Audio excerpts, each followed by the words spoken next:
Rosa Clemente. I'm the Vice Presidential Candidate of the United States of America with Cynthia McKinney on the Green Party. I just first want to thank Ralph Nader and Matt Gonzalez, not only for this opportunity for all third parties to be here. As I said in my acceptance speech, I believe that the Green Party is not an alternative, it is an imperative. I believe that every other party but the Republicans and Democrats need to be what the people are seeing at this point. As a member of the hip-hop generation, I heard nothing about the prison industrial complex, the AIDS pandemic within African American and Latino women.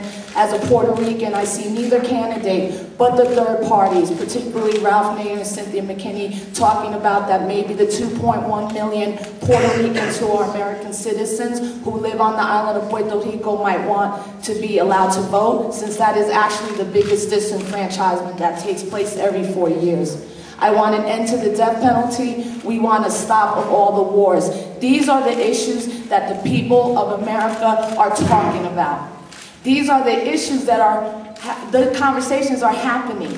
It is the media, for the most part, not maybe the media here today, but the media for the most part, that is whiting, browning, yellowing, and blacking out all types of people in this country. So when we got the nomination, and particularly forces wanted a competition between a Cynthia McKinney and Ralph Nader. We're in politics, we're clear, we know what a political campaign looks like.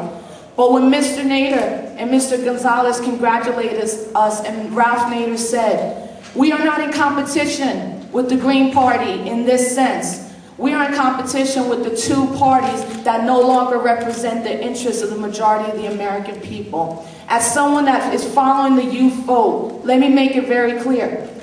The Barack Obama young people are middle class, mostly white, black, and Latino students who have access to higher education. They should be involved in the process. But 1 out of 14 African American and Latino young people between the ages of 18 and 29 in this country have never registered to vote and have no interest in a two-party system. So all parties, we now not only need to diversify, not the people, but the issues. And we need to come around and say, we are the majority.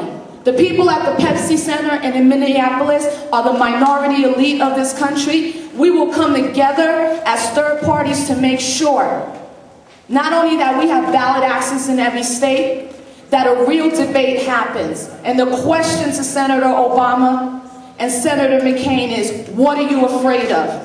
What are you afraid of? Because we're not afraid of you.